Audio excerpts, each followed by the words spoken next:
Hello and welcome to my talk on efficient memory management in likelihood-based phylogenetic placement.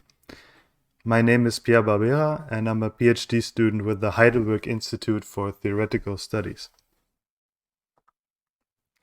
So I want to start by talking about microbial environments. Now this is probably not the image that comes to your mind when you think about a microbial environment. But really, the entire globe is some sort of a microbial environment, right? But really, every square centimeter of this picture and every square centimeter of our environment is somehow either completely covered in some sort of microbial environment or strongly affected by one. And if we zoom in just a little bit more, but still being able to view from space, we can see one example of a very interconnected microbial environment, which is the marine plankton. And the marine plankton, they form the basis of the food web in the oceans. So they're very important in this regard. But at the same time, also they are a major contributor to the global carbon pump. So they will fix CO2 from the atmosphere and basically deposit it to the bottom of the ocean. And as we can see, if we look at them through a microscope, the organisms that live on these scales, they're extremely diverse. Some of them are very colorful. Just in general, it's an incredibly interesting environment. So one question that we might ask ourselves is, when we take a sample from the ocean, what's in our sample, right? Who lives there, and to what proportions do they live there? Kind of, maybe want to take a census of the sample or of some region of the ocean. So through molecular methods, nowadays, of course, this is what we would do. We obtain genetic sequence data from our marine water sample. And we don't just get, this handful of sequences, but we get on the orders of millions to billions of sequences. But for a single sequence that we obtain, we don't actually know where does it come from, right? So the first step in what we need to identify is, does the genetic sequence that we've obtained, does it come from some sort of planktonic organism, or maybe it comes from something even more microscopic, like some sort of bacteria, or maybe it comes from some sort of contamination from some mammal that got lost at sea, right? So in order to figure that out, this is where phylogenetic placement comes in. So phylogenetic stands for the phylogenetic tree. So we assume that we have some sort of phylogenetic tree of a range of organisms, maybe not quite this diverse. Maybe it's more targeted towards the ocean. And we have some sort of sequence for which we don't actually know the origin. And for this sequence, we want to figure out where does it really belong on the tree. And the way phylogenetic placement does this is it just takes the sequence, or you have your sequence, and it tries to score the fit of the sequence to every branch of your existing tree to evaluate if it would belong here. Which leads us to that we need some sort of scoring function, right? To be able to score the placement, but also the quality of a tree. So one way we can do this is to use the phylogenetic likelihood. So the phylogenetic likelihood basically allows us to score a tree giving its underlying sequence data. And using some statistical model of evolution. And so if you've ever done some phylogenetic tree inference, then you might have heard of very popular tools such as RexML, RexML-ng, or IQ-tree, for example. And my tool, EPA-ng, which stands for Evolutionary Placement Algorithm Next Generation, also uses this to apply it to this problem of the phylogenetic placement. So the way we do this in practice is by performing a bottom-up recursive algorithm that goes through the tree starting at the leaves. So here we kind of have the leaves of some tree with some sort of root in this direction somewhere. And just to simplify things, right, we take the data that is at the leaves and we kind of summarize them together using this likelihood function. And we arrive at some intermediate result at an internal node. And this intermediate result is stored in what is called a conditional likelihood vector. So we keep going through the tree in this, we use a post-order traversal through the tree. So first the left and then the right subtree, and then we can combine the left result and the right result again at this internal node. And we can basically keep going until we reach the root, at which point the likelihood function we can kind of summarize across the vector and obtain the likelihood. Now, another kind of terminology that's a little bit important is that these conditional likelihood vectors, they summarize what's below them. Below meaning away from the root, and this implies that there's an above, and above is toward the root. Also very important is that in practice, actually, the trees that we have, they would usually be unrooted, at least unrooted internally in our programs. And the models that we use are such that where you assume that the root is doesn't actually matter. It doesn't actually change the outcome of the likelihood calculation. So at these conditional likelihood vectors, or CLVs for short, we actually store a part of the final likelihood for every site of the underlying sequence data. Meaning that the wider the underlying sequence data is, the wider also these vectors become. And on top of that, in reality, actually, depending on the type of data and then depending on the model that you choose, this is typically even like an order of magnitude more than this, since you need to store additional things. And we, in most phylogenetic softwares, we will store at least one of these vectors per inner node, as we've seen in the example previously. And the consequence is that in these phylogenetic likelihood-based programs, this part actually completely dominates the memory consumption. So one way to solve this is that, so what we basically can do is we can just reuse the buffers, right? So, well, either reuse or we just deallocate them as they don't become relevant anymore. So here in this example, if we've calculated this CLV buffer, then these two have been summarized and we don't actually need those buffers anymore. And just in the same case, if we've calculated this one from these two, then these two are not relevant. They could be deallocated, or the memory that they've used can be used again, for example, for this buffer.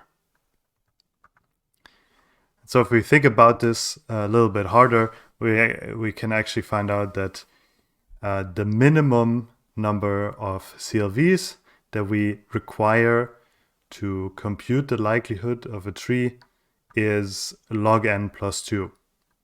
And there is some sort of minimum if you think about it, right? So if we've traversed all of this left subtree and we have the result here, and then we have to traverse this subtree here to the right, and just imagine this is a larger subtree, then we have to keep at least this one in memory while we do the traversal of the right subtree.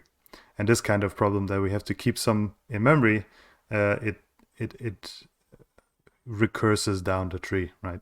So what you get is that you need at least log n plus 2 of these buffers. But this is already a major improvement, right? So log n, meaning n being the number of leaves in the tree, whereas before we were storing 1 per internal node, which is also, in O of n. So we go from O of n CLV stored to O of log n, which is pretty great. So one major part of this paper was to implement the facilities that are needed to actually use this kind of buffer reuse strategy in practice. And we've implemented this in a general purpose phylogenetic likelihood library, libpll2, such that we can also use this across different types of programs. So this basically consists of 2 major parts, which is one, in these conditional likelihood vectors, they have some ID associated with them, which, previously they would directly map to some sort of memory buffer because we would allocate for all of them. However, now we have a much reduced number of CLV slots that are actually living in memory.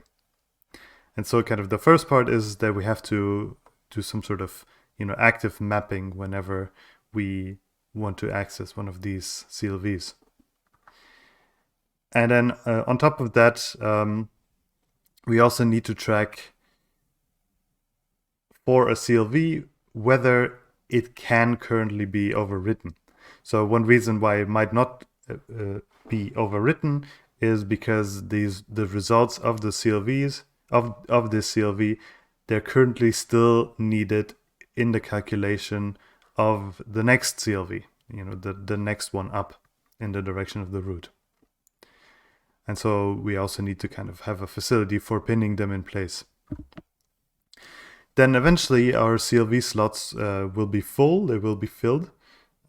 And at that point in the algorithm, we will have to decide of the CLV slots that we have, which of them do we want to make available for overwriting. And so this first strategy that we've implemented to do this is we also track an approximate cost. So, approximately how much a given CLV would cost to recompute.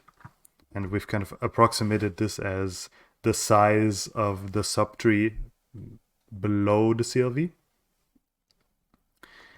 And, we basically just return whichever CLV is not pinned and of those which is the cheapest to recompute. And then we make this slot available for reuse. So while this mechanism actually works very well, it doesn't save us from the main challenge of using the mechanism with our placement tool, APA-NG. Because in placement, if you recall, the goal in placement is you have some sort of existing tree, which here in this diagram we represent with these dashed lines, and you want to score some new sequence on this tree. And the way we do this very, very efficiently in APA-NG is that we can just pre-calculate the CLVs of the reference tree, basically in all directions, right? We can do it kind of assuming that the root would be in any kind of direction of the reference tree. And then when we come in with a new sequence, add a specific branch, then really all we have to do is to calculate the CLV here, and then combine the data from the sequence with this one CLV and calculate the likelihood of the placement, which is the likelihood of the reference tree extended by this sequence at this branch. However, this means that we really continually, as we process through all these sequences that we have, these millions to billions of sequences, we would really like to always have these reference tree CLVs available. But then the problem with that is, of course, we want the strategy that we're applying reuses them and overwrites them. So in effect, what we end up having to do is we have to continually, as the program runs, continually have to recalculate these CLVs. And of course, we can do this in kind of a very clever way by ordering how we go through the tree, which branches we place on and what we place on it, and trying to overlap the actual work of the placement with the work of having to pre-calculate kind of the next CLV in line. And also, the way we go through the tree, it also affects how many of these CLVs we'll have to recompute. So we tested this for 3 kind of characteristic data sets for different memory limitation settings. So something that I maybe haven't explained quite clearly yet is that in AppNG, it uses the CLV management in the background, but kind of on the front end, the user just tells the program what kind of maximum memory footprint it should aim for, and then the program itself figures out how much of the memory it wants to spend on CLVs and how much on other things, and tries to find a good balance there. And so for all of the data sets, you can see that there's some initial phase where for very modest runtime trade-off, we can save quite a bit of memory up to a certain point where then it spikes up, and this is actually these spikes, they always come. This is because at some point we don't have enough memory. We don't give it enough memory to actually allocate some other crucial buffers that really help us in speeding up computation and not having to recompute as many CLVs. But in this kind of the more or less the best case data here, the Serratus data set, this is a data set that has a very wide alignment, meaning that the individual CLVs are quite large, which means the wider this is, and so the wider this is, the more the memory footprint is dominated by the CLVs themselves. And so in this case, we actually get like a slight speed up here. And we can tweak this a little bit to get it even a bit better by playing around with some of the settings of AppNG, such that we perform we place more sequences per each iteration of the tree, and then it kind of flattens out a bit more. And even in these other cases, we can kind of very comfortably save up to 50% of the memory. So finally, we can also look at how this compares to one of AppNG's major competitors, which is another maximum likelihood phylogenetic placement software called pplacer. And they actually also have a mode to manage the memory, but they simply do a memmap, which it gives them quite a lot of reductions in memory footprint. However, it's nowhere even close to what we can achieve. And of course, AppNG is very flexible, and you can set the exact kind of limit it should kind of aim for in terms of how much memory it should spend. And here it tries to, in this test, we try to have it aim for 4 gigabytes, since that's still quite relevant for a limit for older laptops. And with that, I'll want to leave you with a quite outdated picture of me and my group. And I want to thank you for listening.